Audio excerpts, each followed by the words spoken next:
Hello all, it's week 3, it's Thursday.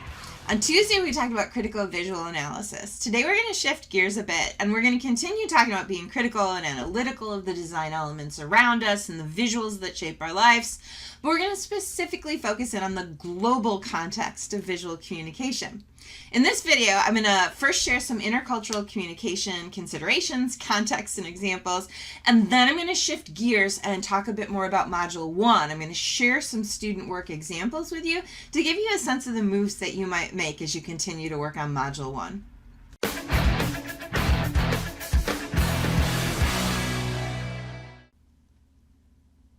Let's talk first about the global flow of visual culture. And by that, I primarily mean the ways in which first print media, then television, and now the internet have brought cultures and contexts closer together.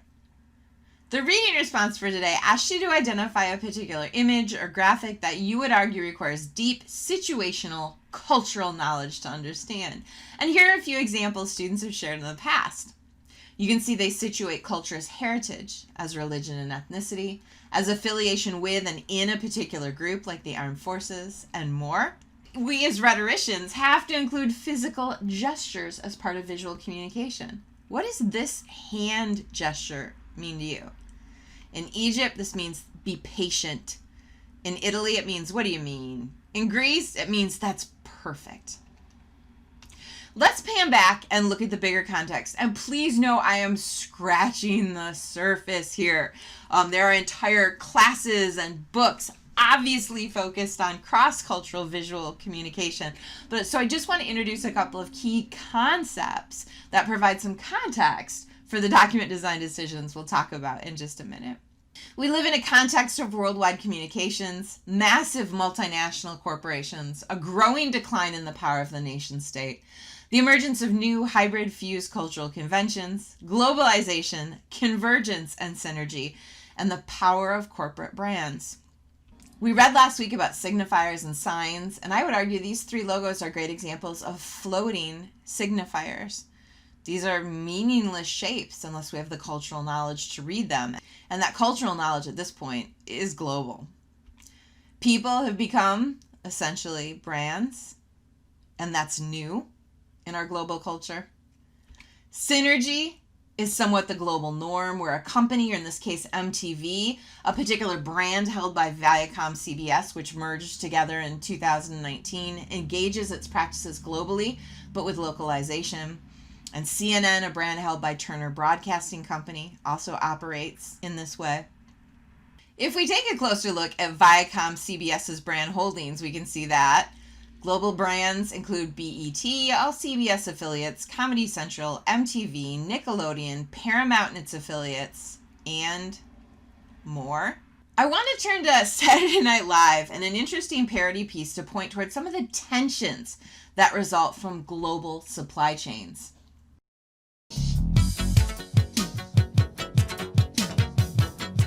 Hello, welcome to Tech Talk. I'm your host, Caitlin Owens, and today's topic, the iPhone 5 and its plethora of glitches and design flaws. Joining me today are Josh Savage from CNET. Thanks for having me. Adrian Terzoli from Wired Magazine. Hi. And Dennis Metcalf from Gizmodo. It's great to be here. Great. Josh, we'll start with you. What are your complaints about the iPhone 5? Well, Caitlin, everyone knows that Apple Maps has been a total disaster. And since there's no Google Maps app yet, I've been forced to use Google Maps in my browser, which is significantly slower. Oh, what a nightmare. Adrian. I'm just upset about the camera. Every time I point it straight at the sun, there's a very slight purplish hue in all of my photos. What is that? Exactly. That is unacceptable. Dennis? Well, the bottom line is, it's just too thin and too light. I mean, I know we asked for a phone that was lighter and thinner, but this is ridiculous. I mean, I feel like I'm holding 3 pieces of paper stapled together, not a smartphone. Wow. That must be so hard to deal with. It's a real struggle. I mean, whoever built these iPhones, I don't know what they were thinking. Let's ask them. Joining us now are 3 peasant laborers from the factory in China where these iPhones were manufactured.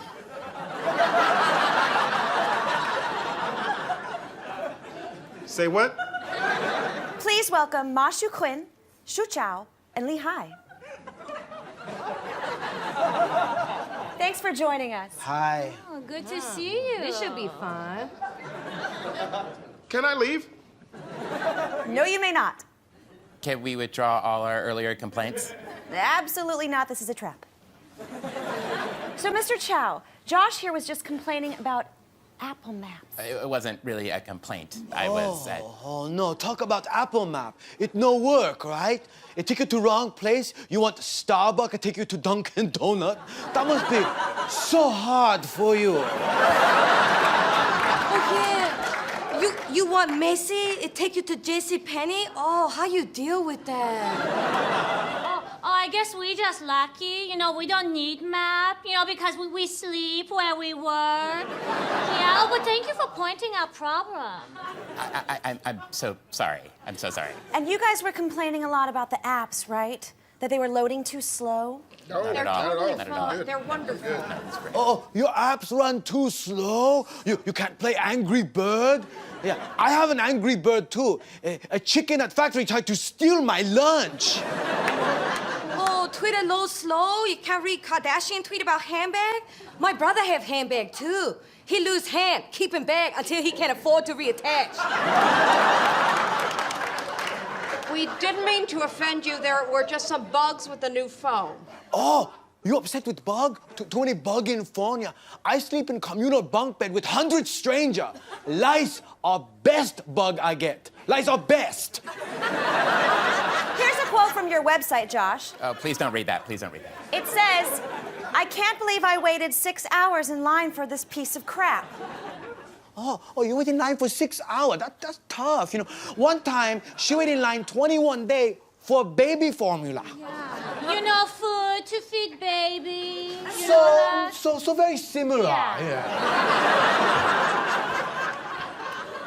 Look, we're sorry, okay? It's just the iPhone 4 seemed like it worked a lot better. You know what? We are being unfair. There are legitimate problems with no iPhone. So go ahead, make a complaint. You sure? Sure, go ahead. We are friends. Okay, well, the casing scratches very easily. Do you mind Lee Hai going to play sad Chinese violin from New York subway while you complain? And Shu Quinn here will perform traditional sarcastic dance. But please, go ahead.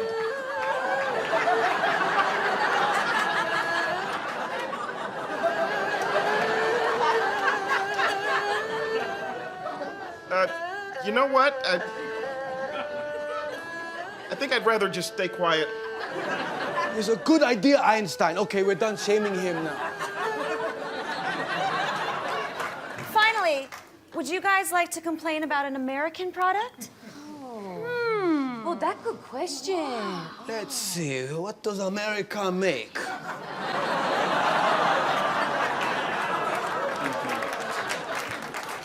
Let's see, does diabetes count as a product? If not, we have to get back to you. So a tension that results from this global synergy and control includes supply and production change that span countries, laws, policies, practices, and cultures. Another is how some cultural norms are imported and impact local practices of looking in local cultures. Another tension is what gets imported along with visuals, brands, and logos. And also the dangers of homogenization, a world where we all drink Coke, wear Levi's, and watch MTV. An interesting example of these tensions also has to do with training for India-based call centers, where often employees are taught U.S. cultural norms and even take on westernized names and learn Western accents. So one critical response to this context of globalization and the global flow of visual culture is the embrace of hybridity. That is the mixture of peoples, cultures, and ideas that result in a rich cultural fusion. Hybridity can disrupt dominant culture and myths. It can speak back to homogenization. One of my favorite artist, scholar, activists who plays with the idea of hybridity is Guillermo Gomez Peña.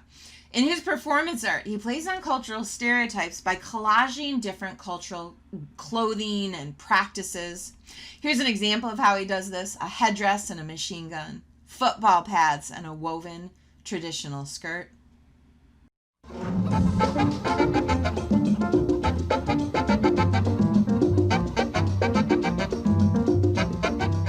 Europe, welcome to the third world. Cortés, welcome back to Tenochtitlan. Baker, welcome to the source of the Nile. Herzog, welcome to Peru. Kogan, welcome to Tahiti. Artaud, welcome to Chihuahua. Lauri, welcome to the Barranca. Lennon, welcome to Calcutta. Viewer, welcome to my world. Free rum for all of you. To be in America is a complicated matter. You are in relation to the multiplicity of looks you are able to display. I am brown, therefore I am underdeveloped. I wear a mustache, therefore I am Mexican. I gesticulate, therefore I am Latino. I am horny, therefore I am a sexist. I experiment, therefore I am not authentic. I speak about politics, therefore I am un-American. My art is undescribable, therefore I am a performance artist. I talk, therefore I am. Period. Again, that was just a taste of some of the considerations that are shaping the global flow of visual culture. Let's focus in on what this means for us as writers and as document designers. In a book she wrote in 1995 that offers advice that's just as relevant and crucial as it was 25 years ago, Nancy Hoff talks about the variables to pay attention to in cross-cultural communication, including political issues, economic differences, social and religious customs, and more. Mike Markell, who we've already read for class, has some more specific recommendations. He says we should pay attention to reading patterns. Not all cultures read left to right, top to bottom.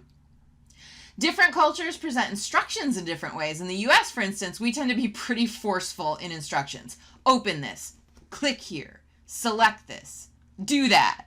Not all cultures craft instructions in that fashion. He suggests when you're creating visuals specifically, de-emphasize trivial details or delete them entirely, avoid culture-specific language or symbols, portray people carefully, and as we saw with a hand gesture earlier, be careful in visually presenting body gestures.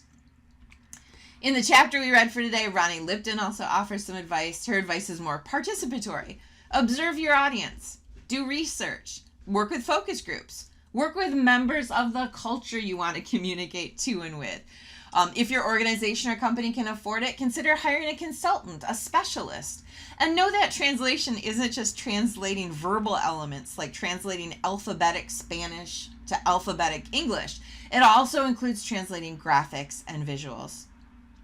And finally, the big document design takeaway from Aliou, Broussard, and Allred: context always matters.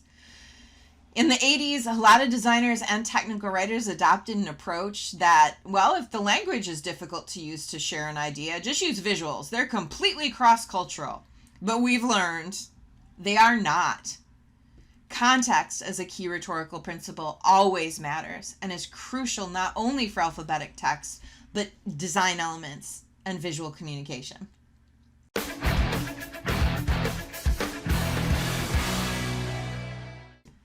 I want to talk just a bit more about Module 1. By now you should have chosen your organization or company, started your communication audit, gathered documents, and maybe started drafting. Again, the purpose of Module 1 is to engage you in some researching, gathering documents, focusing in on 3 specific visuals from those documents, conducting a rhetorical analysis, and drawing some conclusions. The product of Module 1 is a 2 to 3 page memo produced in Word using the template available on D2L. I want to share some past Module 1 work from students, starting with the first part of Module 1, introducing your organization and explaining why you chose it. This student wrote, I chose the MSU physical plant as the organization I wanted to look at. The first reason is because I'm close to it. I work there. I'm familiar with their visuals and thought this would be a good opportunity to analyze design choices. Second, I'm interested because the physical plant is tied to the university and MSU's brand standards, but they also have their own brand standards and have to work to bring those two identities together. I thought it'd be interesting to examine how these two personalities work together and enhance one another.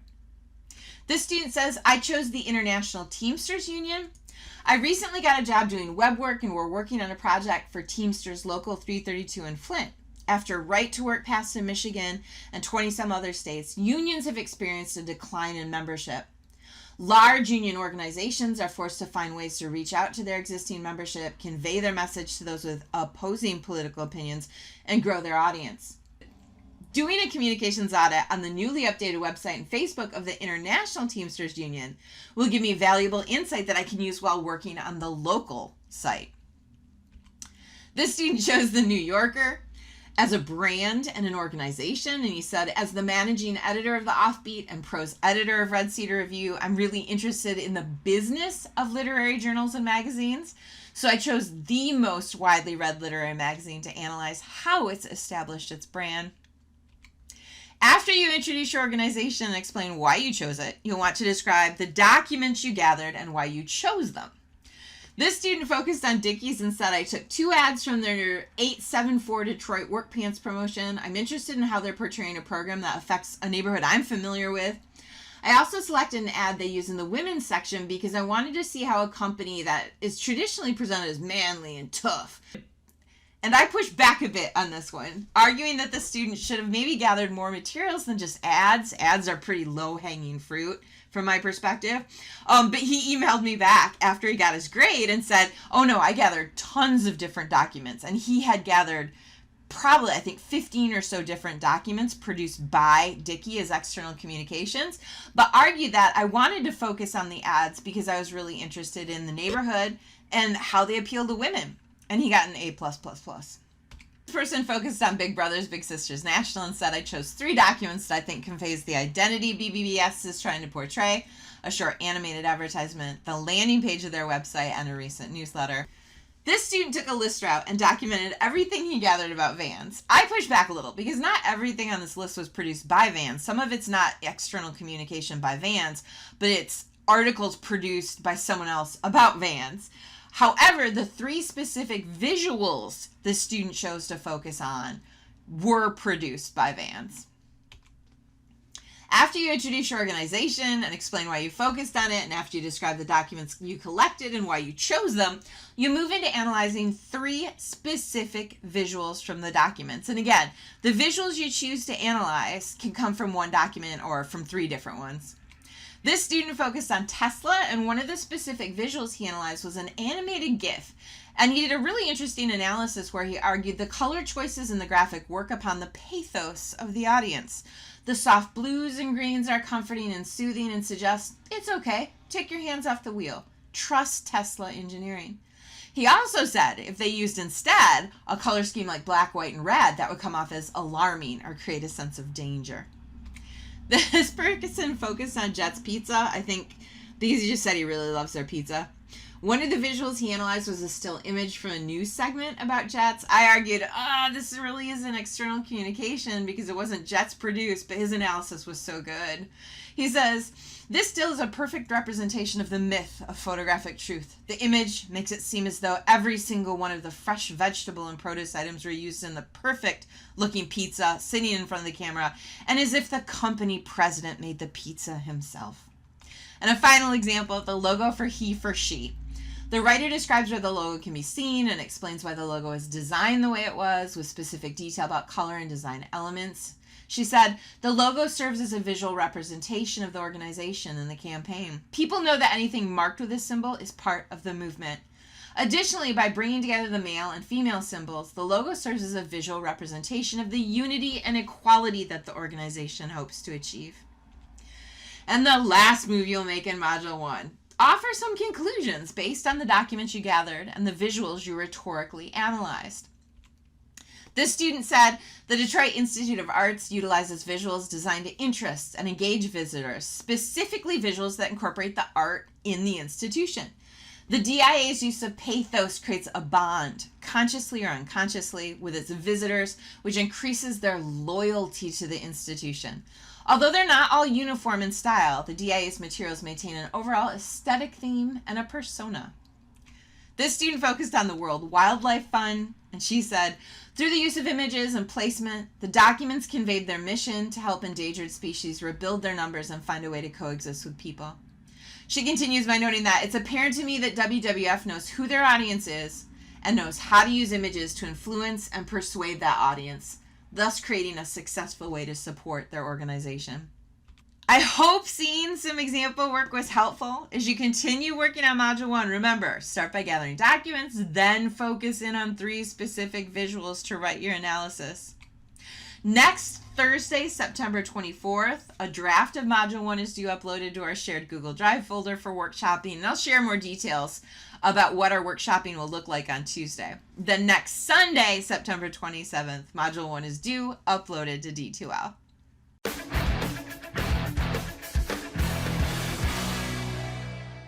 For Tuesday, we have 3 readings due. They're all focused on page organization, and design. Read the 3 pieces and respond to the week 4 Tuesday reading prompt posted on our shared Google Drive folder. If you have any questions about Tuesday's readings or any questions as you continue to work on Module 1, text me or email me.